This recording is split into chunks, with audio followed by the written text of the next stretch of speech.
வணக்கம். 12 மணி செய்திகளை வழங்குவதற்காக நான் அஸ்மித் விஜய். முதலில் தலைப்புச் செய்திகளை பார்க்கலாம். கோடநாடு கொலை கொள்ளை வழக்கு தொடர்பாக சசிகலாவிடம் 1 மணி நேரமாக விசாரணை. மேற்கு மண்டல ஐஜி சுதாகர் தலைமையில் விசாரணை அதிகாரிகள் கேள்வி.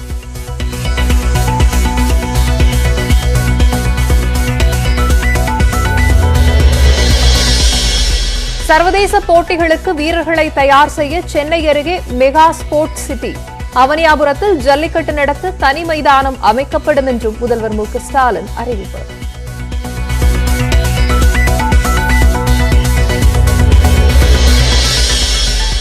டெல்லி ஜஹாங்கீர்பூரில் ஆக்கிரமிப்புகளை அகற்ற மேலும் 2 வாரங்களுக்கு தடை. உத்தரவை மீறி ஆக்கிரமிப்பை அகற்றியது ஏன் என உச்சநீதிமன்றம் கேள்வி.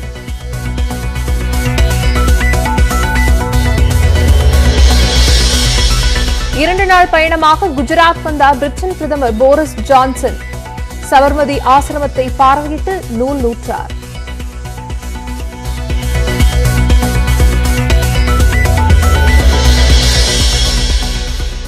இலங்கையின் வடக்கு கிழக்கு பகுதியை பணம் கொடுத்து வாங்க புலம்பெயர்ந்த தமிழர்கள் தயார்.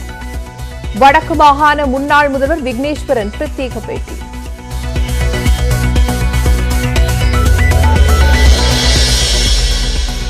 மதுரை அருகே கப்பலூர் டோல்கேட்டில் துப்பாக்கி காட்டி ஊழியர்களுக்கு மிரட்டல்.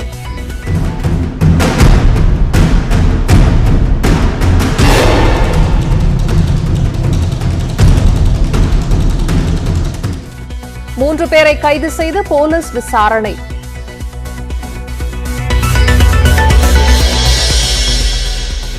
திருப்பத்தூர் அருகே அரசு பள்ளி ஆசிரியரை வகுப்பறையிலேயே தாக்க முயன்ற மாணவர்கள். வருவாய் கோட்டாட்சியர், வட்டாட்சியர் உள்ளிட்டோர் பள்ளியில் விசாரணை.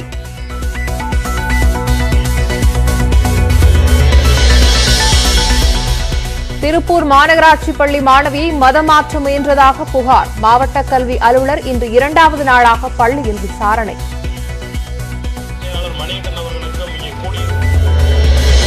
இரண்டு நாள் சுற்றுப்பயணமாக பிரிட்டன் பிரதமர் போரிஸ் ஜான்சன் இந்தியா வந்தடைந்தார். குஜராத் மாநிலம் அகமதாபாத் விமான நிலையத்திற்கு வந்தடைந்த போரிஸ் ஜான்சனுக்கு அதிகாரிகள் சார்பில் வரவேற்பு அளிக்கப்பட்டது.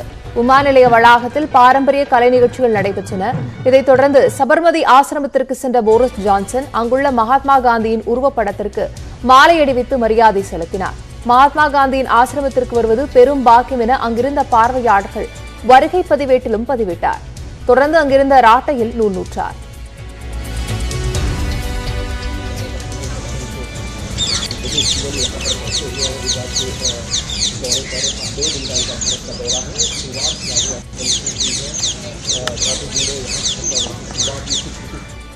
தொடர்ந்து மகாத்மா எழுதிய கைட் டு லண்டன் என்ற புத்தகமும் ராட்டையின் மாதிரி வடிவமும் பிரிட்டன் பிரதமர் போரிஸ் ஜான்சனுக்கு நினைவு பரிசாக வழங்கப்பட்டது.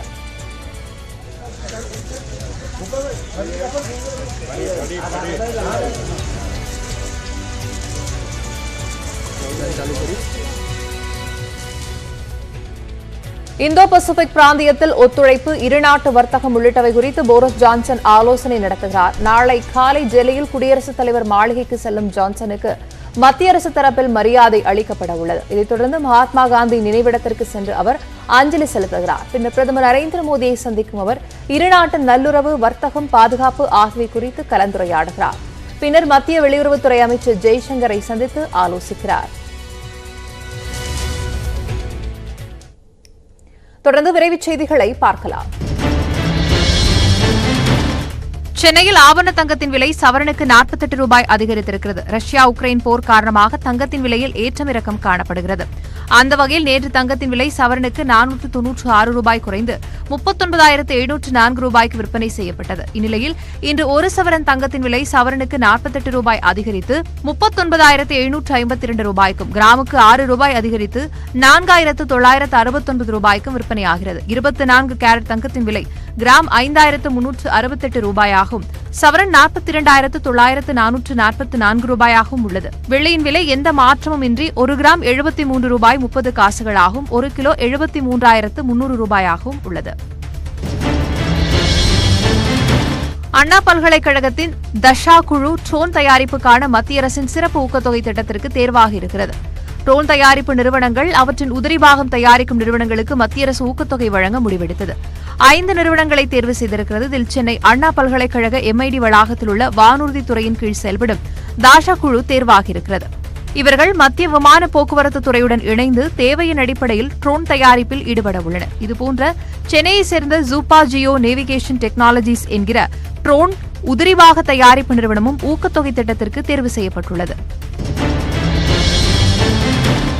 சத்தீஸ்கரில் பிரசவ வலி ஏற்பட்ட கர்ப்பிணி பெண்ணை ஊர் மக்களுடன் இணைந்து மாவட்ட ரிசர்வ் படை வீரர் ஒருவர் தூக்கிச் சென்ற சம்பவம் நெகிழ்ச்சியை ஏற்படுத்தியிருக்கிறது. பிரசவ வலி ஏற்பட்ட பெண்ணை ஒரு கட்டிலில் கிடத்தி கட்டிலுடன் மூங்கில் கம்புகளை இணைத்த உள்ளூர் மக்கள் அவரை தூக்கிக் கொண்டு தண்டேவாடாவில் உள்ள மருத்துவமனைக்கு சென்றனர். அவர்களுக்கு உதவும் வகையில் தானும் இணைந்து கட்டிலை தூக்கிச் சென்ற ரிசர்வ் படை வீரருக்கு பாராட்டுகள் குவிந்து வருகின்றன. பிரசவத்திற்கு பின் தாயும் சேயும் நலமாக இருப்பதாக தகவல் வெளியாகியுள்ளது. திருப்பத்தூர் அருகே மாதனூர் அரசு பள்ளியில் ஆசிரியரை மாணவர்கள் மிரட்டும் வீடியோ காட்சி வெளியாகியிருக்கிறது. மாதனூர் அரசு மேல்நிலைப் பள்ளியில் 12ஆம் வகுப்பு மாணவர்களுக்கு 2 தினங்களுக்கு முன்பு திருப்புதல் தேர்வு நடைபெற்றது. அப்போது கண்காணிப்பு பணியில் ஈடுபட்டிருந்த தாவரவியல் ஆசிரியர் சஞ்சய் காந்தியை மாணவர்கள் 2 பேர் அடிக்க பாய்ந்ததுடன் தகாத வார்த்தைகளால் பேசியுள்ளனர். அதனை சக மாணவர்கள் சிரித்துக் கொண்டே வீடியோ பதிவு செய்து சமூக வலைதளங்களில் பதிவிட்டுள்ளனர். இது தொடர்பாக மாணவர்களிடம் பள்ளியின் தலைமை ஆசிரியர், வருவாய் கோட்டாட்சியர், வட்டாட்சியர் ஆகியோர் விசாரணை மேற்கொண்டு வருகின்றனர். மேலும் பள்ளியில் உள்ள மற்ற மாணவர்களுக்கு கவுன்சிலிங் வழங்கப்படுகிறது. சேலம் மாவட்டம் மஞ்சினி கிராமத்தில் உள்ள ஸ்ரீ புத்துமாரியம்மன் கோயில் சித்திரை மாத தேரோட்டம் வெகு விமர்சையாக நடைபெற்றது. கொரோனா காரணமாக 2 ஆண்டுகளுக்கு பின் நடைபெற்ற திருவிழாவில் ஏராளமான பக்தர்கள் பங்கேற்று அம்மனுக்கு அலகு குத்தியும் தீச்சட்டி ஏந்தியும் பூக்குடி இறங்கியும் நேர்த்திக்கடன் செலுத்தினர். மேலும் சிறுவர்கள் பலர் சிவன், விநாயகர், முருகன் உள்ளிட்ட பல்வேறு வேடங்களை இணைந்து மாரியம்மன் தேர் முன்பு ஊர்வலமாக சென்றனர். இந்த தேரோட்டத்தில் சுற்றுவட்டார கிராமங்களைச் சேர்ந்த பல்லாயிரக்கணக்கான பக்தர்கள் பங்கேற்று மாரியம்மனை வழிபட்டனர்.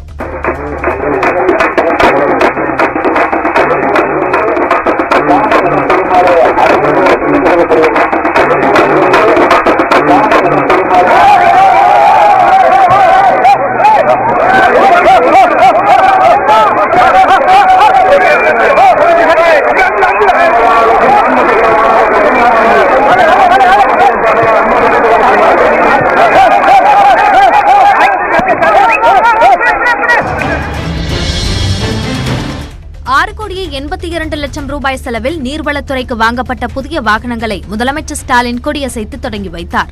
நீர்வளத்துறையின் பயன்பாட்டில் இருந்து வரும் பழைய வாகனங்களுக்கு மாற்றாக 3 ஆண்டுகளில் புதிய வாகனங்கள் படிப்படியாக வழங்கப்படும் என்று மானிய கோரிக்கையில் அறிவிக்கப்பட்டது. அதன் அடிப்படையில் தற்போது 6,82,30,000 ரூபாய் செலவில் 5 மகிழுந்துகள் மற்றும் 80 ஜீப்புகள் வாங்கப்பட்டுள்ளன.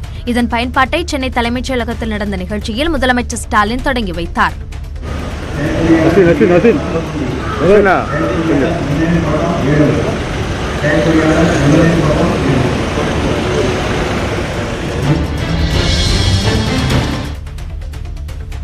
ஸ்ரீரங்கம் அரங்கநாதர் கோவிலில் சித்திரை திருவிழா கொடியேற்றத்துடன் தொடங்கியிருக்கிறது. ஸ்ரீரங்கம் அரங்கநாதர் சுவாமி கோவிலில் ஆண்டுதோறும் 10 நாட்கள் விருப்பன் திருவிழா எனப்படும் சித்திரை திருவிழா நடைபெறுவது வழக்கம். அதன்படி இந்த ஆண்டு விழாவுக்கு ஏற்பாடு செய்யப்பட்டது. இன்று அதிகாலை 2:30 மணிக்கு மூலஸ்தானத்திலிருந்து புறப்பட்ட நம்பெருமாள் கொடியேற்ற மண்டபத்திற்கு வந்தடைந்தார். அங்கு அவருக்கு மங்கள ஆரத்தி நடைபெற்றது. பின்னர் கொடிப்படத்திற்கு பூஜை செய்யப்பட்டு அதிகாலை 5 மணிக்கு மேளதாளங்கள் முழங்க ரெங்கா ரெங்கா கோஷத்துடன் கொடியேற்றப்பட்டது. விழாவின் முக்கிய நிகழ்வான திருத்தேரோட்டம் வரும் 29ஆம் தேதி நடைபெறவுள்ளது.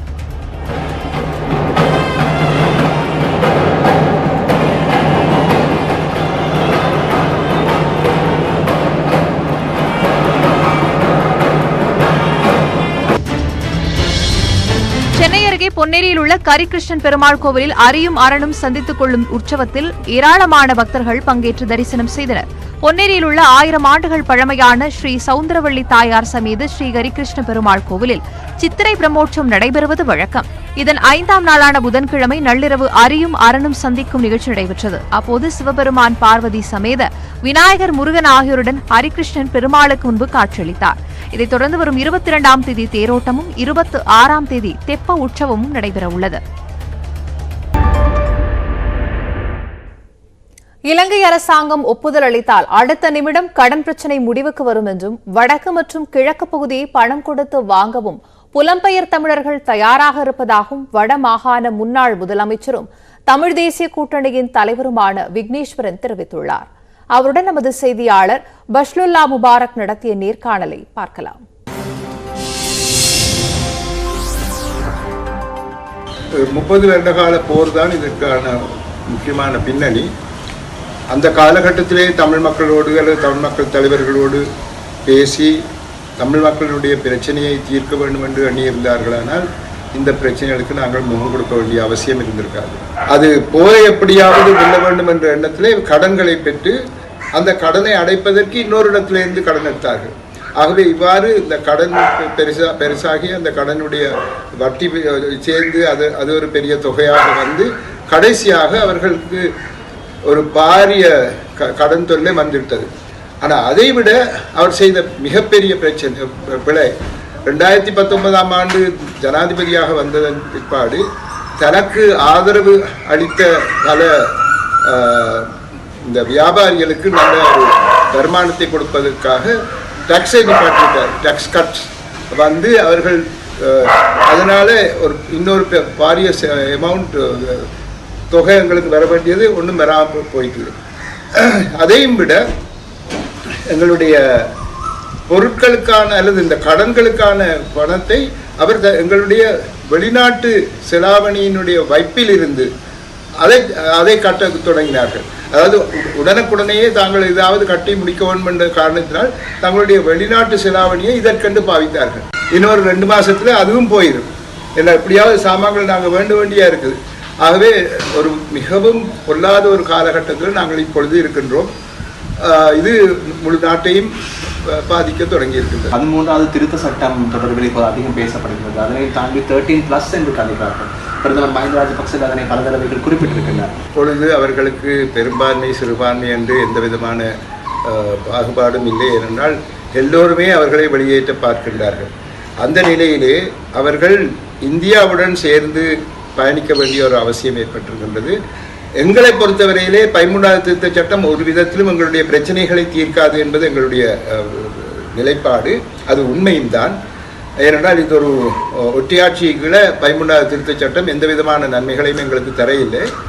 அது ஒரு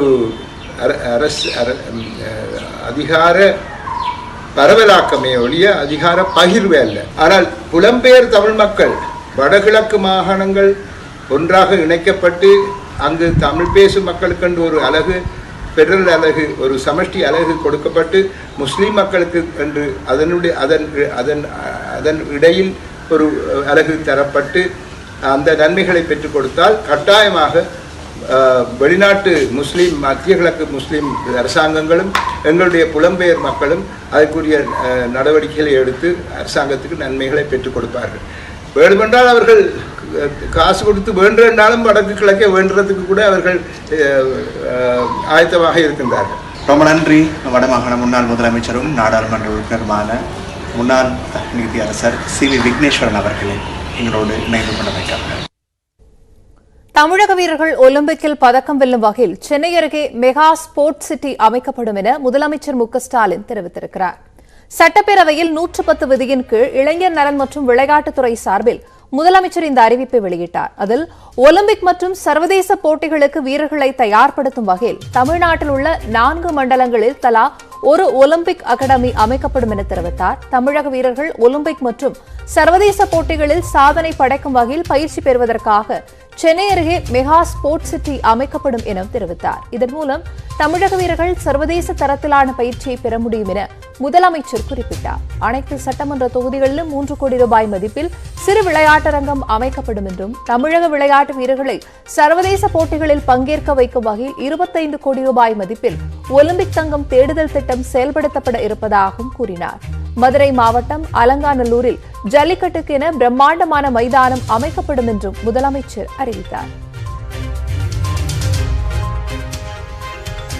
தமிழ்நாட்டை சார்ந்த விளையாட்டு வீரர்கள் ஒலிம்பிக் உள்ளிட்ட பன்னாட்டு விளையாட்டுப் போட்டிகள் மற்றும் சர்வதேச அளவிலான வாகையர் சாம்பியன்ஷிப் போட்டிகளில் வெற்றி வாகை சூட ஏதுவாக பல்வேறு விளையாட்டுகளுக்காக உலக தரத்திலான விளையாட்டு கட்டமைப்புகளை ஏற்படுத்த சென்னைக்கு அருகில் பிரம்மாண்டமான விளையாட்டு நகரம் மெகா ஸ்போர்ட்ஸ் சிட்டி அமைக்க அனைத்து விதமான நடவடிக்கைகளையும் தமிழக அரசு மேற்கொண்டு வருகிறது. ஒருமுறை தொற்றினால் உயிர் வரை பற்றிக்கொள்ளும் HIV நோயால் பாதிக்கப்பட்டோர் அடிப்படை வசதிகளுக்கே உரிய ஆதாரமின்றி தவித்து வருகின்றனர். நோயால் அல்லாடும் அவர்களின் அவல நிலையையும் அரசுக்கு அவர்கள் விடுக்கும் கோரிக்கைகள் குறித்தும் விவரிக்கிறது இந்த தொகுப்பு. உடலையும் உள்ளத்தையும் உருக்கும் கொடிய தொற்றான HIV-யால் பாதிக்கப்பட்டவர்கள் தமிழ்நாட்டில் சுமார் 2.5 லட்சம் பேர் உள்ளனர். நோயோடும் சமூகத்தோடும் இணைந்து போராடும் நிலைக்கு இவர்கள் தள்ளப்பட்டுள்ளனர். உடல் நலிந்த நிலையில் உழைக்க முடியாமல் வறுமையில் வாடுவோர், வாடகைக்கு வீடு கொடுக்க மறுப்போரால் இருக்க இடமின்றி தவிப்போர் என பல்வேறு பிரச்சனைகளுக்கு மத்தியில் உழன்று வருகின்றனர் HIV-யால் பாதிக்கப்பட்டோர். HIV-க்கு உரிய மருந்தான ART மருந்தை தமிழகத்தில் சுமார் 1.5 லட்சம் பேர் எடுத்து வருகின்றனர். கடந்த 3 ஆண்டுகளாக இந்த மருந்துக்கு தட்டுப்பாடு நிலவி வருகிறது. இதனால் சரியாக மருந்து உட்கொள்ள முடியாத சூழ்நிலை ஏற்படுவதால் இறப்பு சதவிகிதம் அதிகமாகி வருகின்றது என்கின்றனர் HIV உள்ளோர் கூட்டமைப்பினர். நம்ம தமிழ்நாட்டில் பொறுத்த வரைக்கும் இன்னைக்கு ART மருந்து பொறுத்த வரைக்கும் அப்பப்போ கொஞ்சம் ஸ்டாக் அவுட் பிரச்சனை வந்துகிட்டு இருக்குது. அது ஒரு சிலர் வராமல் என்ன பண்ணுறாங்க, மருந்து சாப்பிடாம நிறுத்திடுறாங்க. மருந்து சாப்பிடாம நிறுத்தும் போது என்ன ஆகுதுன்னா மருந்து வேலை செய்யாமல் போய் ஒரு சிலர் முடியாமல் ஆயிடுறாங்க.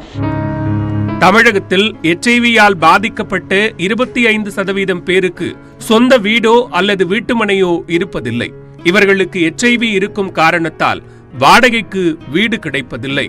எனவே குடிசை மாற்று வாரியத்தில் இலவச வீடு வழங்க வேண்டும் என்று கோரிக்கை விடுக்கின்றனர். கலெக்டர் அலுவலகத்தில் நாங்கள் மனு கொடுத்துருந்தோம், அந்த மாதிரி இருக்கிறதுக்கு ஒரு இடம் வேணும், ஒரு இடம் கொடுங்க அப்படின்னு சொல்லி மனு கொடுத்துருந்தோம். அந்த மனுவோட இன்னும் வரலும் எந்த ஒரு இதுவுமே தகவலுமே எங்களுக்கு வரல. அந்த மனுவிலிருந்து போட்ட வாக்கிலே இருக்கே, என்னாச்சு ஏதாச்சுன்னு தெரியல. அதனால நான் 2 கரங்கூப்பி முதலமைச்சர் ஐயா அவர்கிட்ட நான் கேண்டிக்கிறது என்னன்னா, எங்களுக்கு ஒரு இருக்கிறதுக்கு ஒரு இடம் கொடுத்து எங்க பையனை காப்பாத்துங்க, என்னையும் காப்பாத்துங்க. கிராமப்புறங்களில் உள்ள HIV பாதிக்கப்பட்டோரில் உழவர் பாதுகாப்பு அட்டை வைத்திருப்போருக்கு மட்டும் தமிழக அரசு மூலம் மாதம் 1000 ரூபாய் உதவித்தொகை வழங்கப்படுகிறது.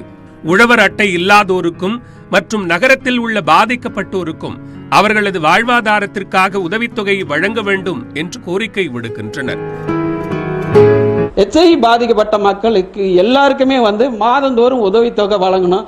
ஏன் அப்படின்னா அவங்க மருந்து எடுத்துக்கிறாங்க, அவங்களுக்கு வேலை வாய்ப்பு இல்லை, அவங்களுக்கு சத்தான உணவு சாப்பிடணும், உடம்பு வீக்காக இருக்குது. அப்போ மாதந்தோறும் அவங்களுக்கு உதவித்தொகை கிடைக்கிறதுக்கு புதிய திட்டத்தை வகுத்து தமிழக முதலமைச்சர் அதுக்கான வழிவகை செய்யணுங்கிறது வேண்டுகோளா வச்சுக்கிறேன். ராசிபுரம், மேலூர், பழனி, ஜெயங்கொண்டம் மற்றும் சிவகங்கை அரசு மருத்துவக் கல்லூரி ஆகிய இடங்களில் அரசு மருத்துவமனையில் உள்ள ART மையங்களில் கடந்த ஓராண்டுக்கும் மேலாக மருத்துவர் இல்லாத நிலை உள்ளது. இந்த இடங்களில் மருத்துவர்களை பணியமர்த்த வேண்டும் என்பதும் இவர்களின் முக்கிய கோரிக்கையாக உள்ளது.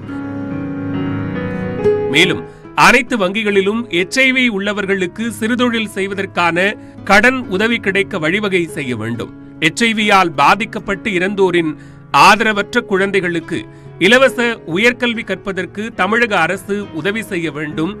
HIV உள்ள விதவை பெண்களுக்கு அவர்களின் கல்வி தகுதிக்கு ஏற்ற வேலை வாய்ப்பை ஏற்படுத்தி தர வேண்டும் என்பன போன்ற கோரிக்கைகள் அரசுக்கு முன்வைக்கப்படுகின்றன. அரசு உரிய நடவடிக்கை எடுக்குமா என்ற எதிர்பார்ப்பில் காத்திருக்கின்றனர் HIV-யால் பாதிக்கப்பட்டோர். நியூஸ் 18 தமிழ்நாடு செய்திகளுக்காக நாமக்கல்லிலிருந்து செய்தியாளர் ரவிக்குமார்.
நேற்றிரவு தமிழகம் இருளில் மூழ்கியது.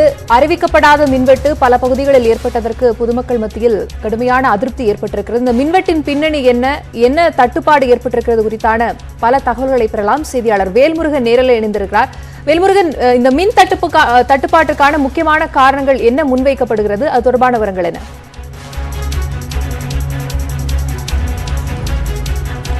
ஆக்சுவலி முக்கியமாக தற்போது நமக்கு இருக்கக்கூடிய கையிருப்பு என்பது கிட்டத்தட்ட 2 லட்சம் டன் நிலக்கரி என்பது கையிருப்பில் இருக்கிறது. இதன் காரணமாக தொடர்ச்சியாக நிலக்கரி தட்டுப்பாடு என்பது ஏற்பட்டிருக்கிறது. குறிப்பாக நாளொன்றுக்கு நிலக்கரி மூலியமாக 4300 மெகாவாட் மின்சாரம் என்பது நம்மளுக்கு கிடைத்து வருகிறது. இந்த நிலையில் தொடர்ச்சியாக நிலக்கரி தட்டுப்பாடு என்பது ஏற்பட்டிருக்கிறது. குறிப்பாக ஒரு நாளைக்கு 27,000 டன் மெகாவாட் நிலக்கரி என்பது நமக்கு கிடைக்காமல் இருப்பதன் காரணமாக கிட்டத்தட்ட 50,000 டன் மட்டுமே மத்திய அரசினுடைய கோள்கள் உற்பத்தியின் மூலமாக நமக்கு கிடைக்கிறது. இதன் காரணமாக கடுமையாக மின் தட்டுப்பாடு என்பது நேற்று இரவிலிருந்து ஏற்பட்டிருக்கிறது. குறிப்பாக இந்த தற்போது இருக்கக்கூடிய இந்த 2 லட்சம் டன் நிலக்கரி என்பது அடுத்த 2-3 நாட்களுக்கு பயன்படும் என்றும் கூடுதலாக நிலக்கரி என்பது வந்து கொண்டிருப்பதாகவும் அதிகாரிகள் தெரிவிக்கிறார்கள். குறிப்பாக தொடர்ச்சியாக ஒரு நாளைக்கு தற்போதைக்கு 17,000 மெகாவாட் மின்சாரம் என்பது ஒரு நாளொன்றுக்கு பயன்படக்கூடிய ஒரு சூழல் இருக்கிறது. வழக்கமாக கோடை காலங்கள் இல்லாத நாட்களில் 15,000 மெகாவாட் என்பது தொடர்ச்சியாக தமிழகத்தினுடைய மின் தேவையாக இருந்த நிலையில தற்போது ஒரு நாளொன்றுக்கு கிட்டத்தட்ட 17,200 மெகாவாட் என்ற அதிகபட்ச மெகாவாட் என்கின்ற ஒரு நிலைக்கு தற்போது தள்ளப்பட்டிருக்கிறது. இதன் காரணமாக ஒரு யூனிட் 20 ரூபாய் விலை கொடுத்து அதிகமாக நாம் பெற்று வருகிறோம். அதன் அடிப்படையில் கிட்டத்தட்ட 1,700 மெகாவாட் தற்போது அதிகமாக விலை கொடுத்து வாங்குகிறோம். இதன் அடிப்படையில் ஒரு நாளைக்கு 35 கோடி ரூபாய் வருவாய் இழப்பு என்பது மின்வாரியம் என்பது ஏற்படுத்தியிருக்கிறது. குறிப்பாக நேற்று மின்சாரத்துறை அமைச்சர் நேற்று தெரிவிக்கின்ற போது மத்திய மின் தொகுப்பு, அதாவது கிரிட்ல இருந்து வரக்கூடிய அந்த மின்சாரம் நாளொன்றுக்கு கிட்டத்தட்ட 4,890க்கும் மேற்பட்ட மெகாவாட் என்பது தினசரி வர வேண்டும். ஆனால் அதில் கிட்டத்தட்ட 750 மெகாவாட் என்பது நேற்று தட்டுப்பாடு ஏற்பட்டது. இதன் காரணமாக பெரும்பாலான பகுதிகளில் மின் தட்டுப்பாடு என்பது ஏற்பட்டதை நேரடியாக பார்க்க முடிந்தது. அந்த அடிப்படையில் தற்போது தொடர்ச்சியாக தனியாரிடம் வாங்குவதற்கான அந்த பணிகள் என்பது தொடர்ச்சியாக நடைபெற்று வருகிறது. அந்த விஷயங்கள் நடைபெற்றாலும் கூட இது நிலக்கரி தட்டுப்பாடு என்பது முழுமையாக தீர்வடையாத நிலையில அடுத்தடுத்து என்ன செய்ய போகிறார்கள் என்பதை பொறுத்துதான் பார்க்க வேண்டும். இருந்தாலும் கூட தொடர்ச்சியாக மின்சாரம் வாரியம் சார்பில் நேற்று இரவு 9 மணி வரைக்கும் தொடர்ந்து இது குறித்தான முதலமைச்சருடன் நேரடியாக கலந்து ஆலோசிக்கப்பட்ட பிறகு பல்வேறு முடிவுகள் எடுக்கப்பட்டிருப்பதாக தகவல்கள் கிடைத்திருக்கிறது. அந்த அடிப்படையில் கூடுதலாக நிலக்கரி வாங்குவதும் தேவை ஏற்படும் பட்சத்தில் உடனடியாக தனியாரிடம் கூடுதலாக விலை கொடுத்து வாங்க வேண்டிய தருணம் ஏற்பட்டாலும் மின் தட்டுப்பாடு இல்லாமல் கொடுப்பதற்கான அந்த ஏற்பாடுகளும் செய்ய வேண்டும் என்று மின்வாரியம் உத்தரவிட்டிருப்பதாக சொல்லப்பட்டிருக்கிறது. எனவே அதற்கேற்றாற் போல அடுத்தடுத்த நடவடிக்கைகள் இருக்கும். ஆனால் வரக்கூடிய நாட்களில் மின் தட்டுப்பாடு எந்த அளவுக்கு பெரும் பாதிப்பாக மாறும் என்பதை பொறுத்துதான் பார்க்க வேண்டும். வேல்முருகன், நேற்றைய தினத்தை பொறுத்த வரைக்கும் அறிவிக்கப்படாத மின்வெட்டு அப்படிங்கிறது மக்களுக்கு ஒரு மிகப்பெரிய இடியாக மாறியது. இந்த நிலையில ஏற்கனவே தட்டுப்பாடு இருக்கு அப்படிங்கிற அடிப்படையில நீ அறிவிக்கப்பட்ட மின்வெட்டு, அதாவது முன்கூட்டியே அறிவித்த பிறகு இவ்வளவு மணி நேரம் கட் பண்ணப்படும், ஏன்னா போதுமான நிலக்கரி இல்ல, அது மாதிரியான அறிவிப்புகள் வருமா? குறைந்தபட்ச தீர்வுக்காக என்ன முயற்சிகள் தற்போது எடுக்கப்பட்டிருக்கு? அதாவது தற்போது இருக்கக்கூடிய நிலையில கிட்டத்தட்ட 17,000 மெகாவாட் என்பது கிடைக்க வேண்டும் என்றால் முழுமையாக நிலக்கரி பயன்பாடு, அதாவது இருக்கக்கூடிய மொத்த யூனிட்டும் இப்ப தூத்துக்குடியில இன்று 5 யூனிட்டும் செயல்படுகிறது. ஆனால் நேற்றைய தினத்தை பொறுத்த பார்த்தோம் என்றால் 3 யூனிட் மட்டுமே பயன்பட்டிருக்கிறது. குறிப்பாக வட சென்னையில 3 யூனிட்ல 2 யூனிட் மட்டுமே செயல்படுகிறது. மேட்டூர்ல 2 யூனிட் செயல்படாமல் இருக்கிறது. இது போன்ற தொடர்ச்சியாக நிலக்கரியினுடைய அந்த தேவைக்கேற்ப அவர்கள் யூனிட் பயன்படுத்திட்டு இருக்காங்க. ஆனா தொடர்ச்சியாக முழுமையாக இயக்கினால் தனியாரிடம் வாங்கக்கூடிய அந்த சூழல் இருக்காது. எனவே அதை என்ஷூர் பண்ணணும் அப்படின்னு சொல்லி மின்வாரியம் உத்தரவிட்டிருக்கிறது. அந்த அடிப்படையில் தற்போது இன்று தூத்துக்குடியில கிட்டத்தட்ட 630 மெகாவாட் கிடைக்கக்கூடிய வகையில் தற்போது 5 யூனிட் செயல்படுகிறது. எனவே இன்றைய தினத்தில் தனியாரிடம் வாங்கக்கூடிய சூழல் என்பது குறைவாக இருக்கும். அதே போல மின் தட்டுப்பாடு என்பது போதிய அளவில் இருக்கும் என்றும் சொல்லப்பட்டிருக்கிறது. அதே போல நேற்று சில டெக்னிக்கல் இஷ்யூவின் காரணமாக 750 மெகாவாட் மத்திய தொகுதியிலிருந்து வர வேண்டியது அது வந்து கிடைக்காமல் போச்சு. ஸோ அது வந்து இன்னைக்கு ஷார்ட் அவுட் பண்ணியிருக்கிறதாகவும் மின்வாரி அதிகாரிகள் தெரிவித்திருக்கிறார்கள். அந்த அடிப்படையில் 16,000 மெகாவாட் என்பது இன்றைய தினத்தில் போதிய அளவில் இருக்கு. அதற்கு கூடுதலாக அதாவது 1000 மெகாவாட் கூடுதலாக தேவைப்படும் பட்சத்தில் அதை வந்து தனியார் இடத்துல வாங்கக்கூடிய சூழல் என்பது ஏற்படும். இருந்தாலும் கூட தொடர்ச்சியாக மின்வாரி அதிகாரிகள் இதற்கு முன்கூட்டியே திட்டமிடக்கூடிய அந்த பணிகள் என்பதை தற்போது நேற்று ஏற்பட்ட பாதிப்பு பிறகு தற்போது எடுத்திருப்பதாகவும் அதிகாரிகள் தெரிவித்திருக்கிறார்கள். நிச்சயமாக வேல்முருகன், நிலக்கரி தட்டுப்பாட்டால் மின்வெட்டு தொடர்ந்து நீடிக்கிறது. இதனால் அதை கட்டுப்படுத்தும் முகமாக தனியாரிடம் விலை கொடுத்து வாங்க வேண்டிய ஒரு நிலை தற்போது இருக்கிறது. தொடர்ந்து களத்திலிருந்து விவரங்களை செய்தியாளர் வேல்முருகன் தர கேட்டோம். மதுரை மாவட்டம் திருமங்கலம் அருகே கப்பலூர் சுங்கச்சாவடியில் ஊழியர்களிடம் துப்பாக்கிகளை காட்டி மிரட்டல் விடுத்த 3 பேர் கைது செய்யப்பட்டுள்ளனர். தென்காசி மாவட்டம் சிவகுருநாதபுரத்தை சேர்ந்த ஜெயக்குமார் தனது நண்பர்கள் முத்துக்குமார், பொன்ராஜ் ஆகியோருடன் காரில் மதுரைக்கு சென்றுள்ளார். கப்பலூர் சுங்கச்சாவடியில் காரை நிறுத்திய போது பதிவு எண்ணை பார்ப்பதற்காக அங்கிருந்த ஊழியர்கள் வாகனத்தை சற்று பின்னோக்கி நகர்த்த சொன்னதாக தெரிகிறது. இதனால் அவர்களுடன் வாக்குவாதத்தில் ஈடுபட்ட ஜெயக்குமார் உள்ளிட்ட 3 பேரும் கையில் வைத்திருந்த துப்பாக்கிகளை காட்டி மிரட்டல் விடுத்துள்ளனர். இதனால் பயந்து போட சுங்கச்சாவடி ஊழியர்கள் அங்கிருந்து ஓட்டம் பிடித்தனர். பின்னர் ஜெயக்குமார் உள்ளிட்டோர் அங்கிருந்து புறப்பட்ட நிலையில் இது தொடர்பாக போலீசாருக்கு தகவல் அளிக்கப்பட்டது. இதையடுத்து அங்கு வந்த போலீசார் சிசிடிவி காட்சிகளை ஆய்வு செய்தனர்.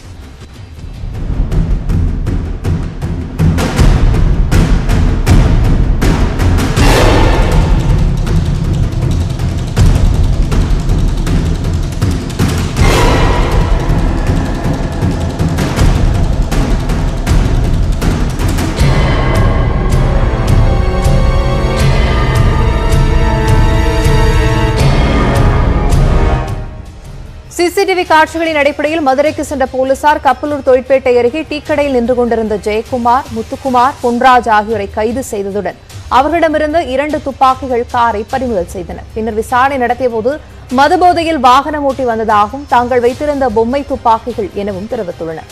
இதையடுத்து துப்பாக்கிகள் உண்மையான துப்பாக்கியா அல்லது விளையாட்டு துப்பாக்கியா என ஆய்வு செய்யப்படுகிறது.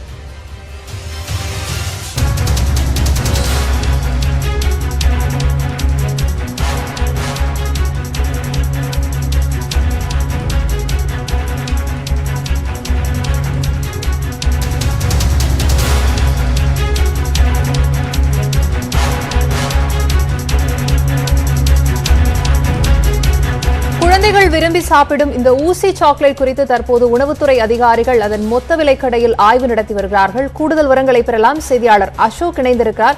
அசோக், திடீர் ஆய்வு இப்போ எதனால செய்யப்படுது? இது தொடர்பான பின்னணி என்ன?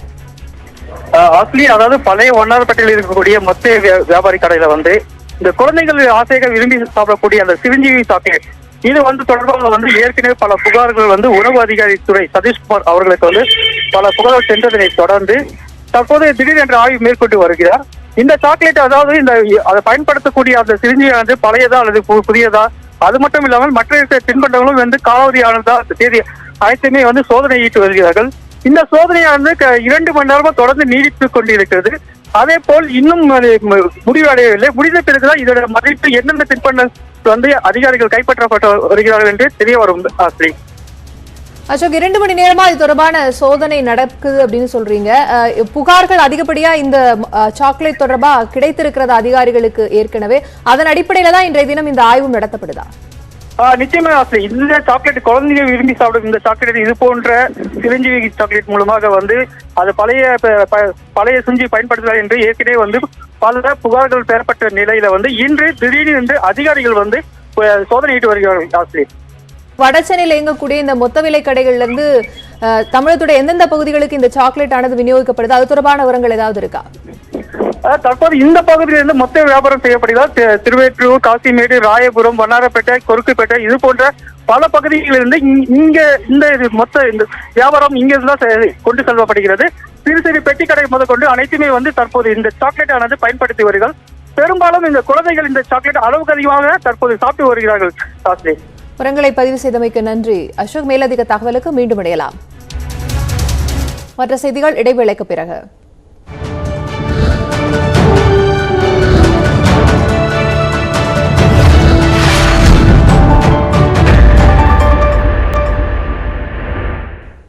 தொடர்வது விரைவுச் செய்திகள்.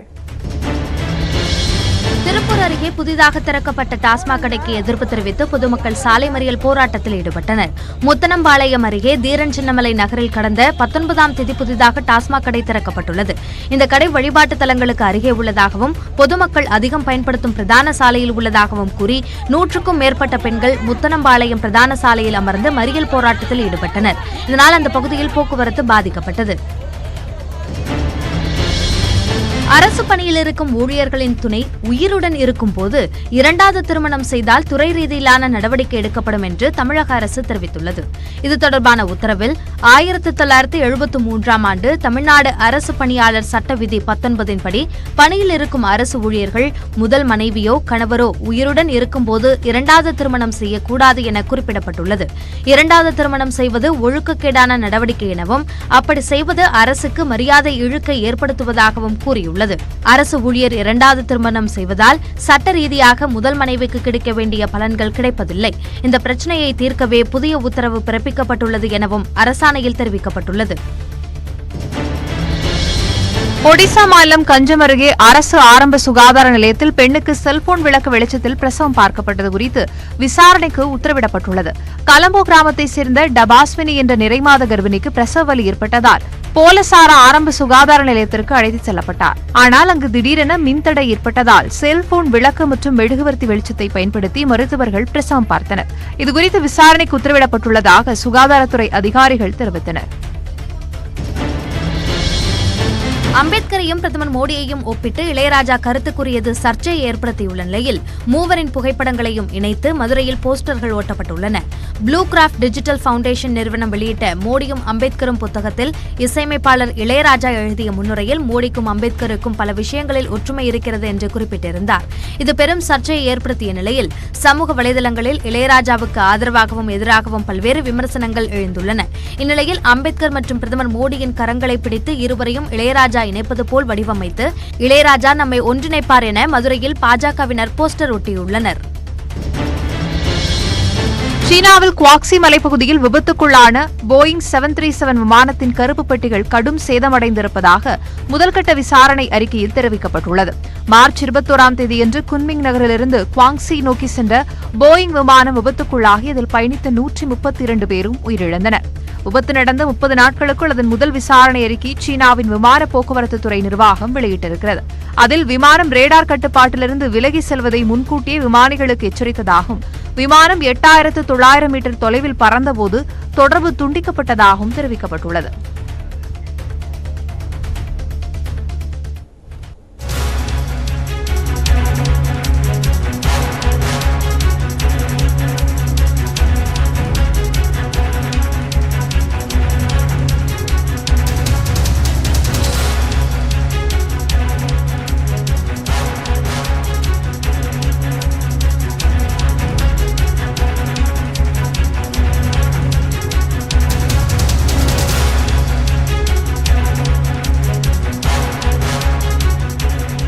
மதமாற்ற புகாருக்குள்ளான பள்ளியில் 2வது நாளாக விசாரணை நடைபெற்று வருகிறது. மேல்நிலைப் பள்ளியில் மாவட்ட அதிகாரிகள் தற்போது விசாரணை செய்து வருகிறார்கள். கூடுதல் விவரங்களுடன் செய்தியாளர் பாலாஜி இணைகிறார். பாலாஜி, 2வது நாளா விசாரணை நடைபெற்று வருகிறது. குறிப்பா இன்றைக்கு யார் யார்கிட்ட விசாரணை நடைபெற இருக்கிறது? எவ்வளவு மணி நேரமா விசாரணை நடந்திருக்கு?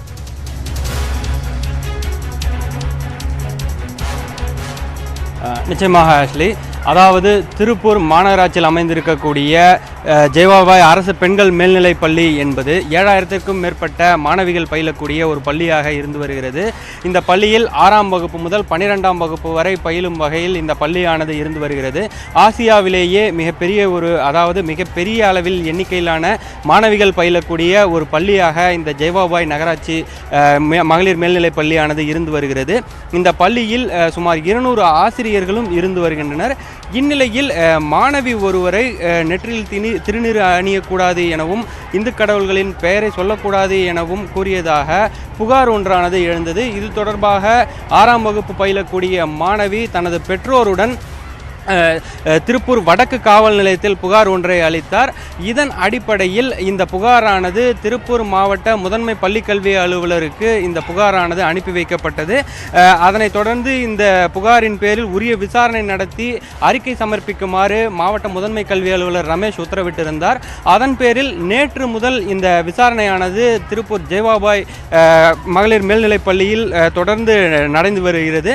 அதாவது நேற்றைய தினம் இந்த புகாரை கொடுத்த 6ஆம் வகுப்பு பயிலக்கூடிய மாணவி மற்றும் மாணவியின் தாய் தந்தை என பெற்றோரிடமும் அதன் பிறகாக அங்கே இருக்கக்கூடிய சக மாணவிகள் அந்த அதே வகுப்பறையில் பயிலக்கூடிய மாணவிகளிடமும் தனித்தனியாக விசாரணையானது நடைபெற்றது. ஒவ்வொரு விசாரணையின் பொழுதும் ஆசிரியர்கள் ஏதேனும் குறுக்கீடு செய்யக்கூடாது என்பதற்காக ஆசிரியர்கள் அனைவரும் வெளியேற்றப்பட்டு அந்த மாணவிகளிடமும் பெற்றோர்களிடமும் தனித்தனியே விசாரணையானது தொடர்ந்து நடைபெற்று வந்தது. இதனையடுத்து இங்கு இருக்கக்கூடிய ஆசிரியர்களிடமும் தொடர்ந்து இந்த விசாரணையானது நடைபெற்று வந்த நிலையில் இன்று 2வது நாளாகவும் விசாரணை நடைபெற உள்ளது. இந்த விசாரணையில் இங்கு இருக்கக்கூடிய ஆசிரியர்கள், அதாவது குறிப்பிட்ட சில ஆசிரியர்களிடம் மட்டும் நேற்று தொடர்ந்து விசாரணை நடத்த முடியாத நிலையில் இன்று அந்த விசாரணையானது நடைபெற உள்ளது. மேலும் பெற்றோர் ஆசிரியர் கழகத்தைச் சேர்ந்த நிர்வாகிகளிடமும் இந்த சம்பவம் தொடர்பாக விசாரணை நடத்தி இதற்கான அறிக்கையை மாவட்ட முதன்மை கல்வி அலுவலர் ரமேஷிடம் அறிக்கை தாக்கல் செய்ய உள்ளார். மாவட்ட கல்வி அலுவலராக இருக்கக்கூடிய நரேந்திரன் இந்த விசாரணையை தொடர்ந்து செய்து வரக்கூடிய நிலையில் இன்று 2வது நாள் விசாரணையானது இன்னும் சிறிது நேரத்தில் துவங்க இருக்கிறது. ஆஷ்லி, மதமாற்ற விவகாரத்திற்குள்ளான அந்த பள்ளியில் தொடர்ந்து 2வது நாளாக விசாரணை நடைபெற்று வருகிறது. பள்ளி மாணவி, அவருடைய பெற்றோர்கள் உள்ளிட்டோரிடம் இன்றைய தினம் விசாரணை நடைபெற்று இன்று மாலை அறிக்கை சமர்ப்பிக்கப்பட இருக்கிறது. அது தொடர்பான விவரங்களை செய்தியாளர் பாலாஜி தர கேட்டும். மேலதிக தகவலுக்கு மீண்டும் இணையலாம் பாலாஜி. தொடரும் அண்மை செய்திகளுக்கு இணைந்திருங்கள். இது நியூஸ் 18 தமிழ்நாடு.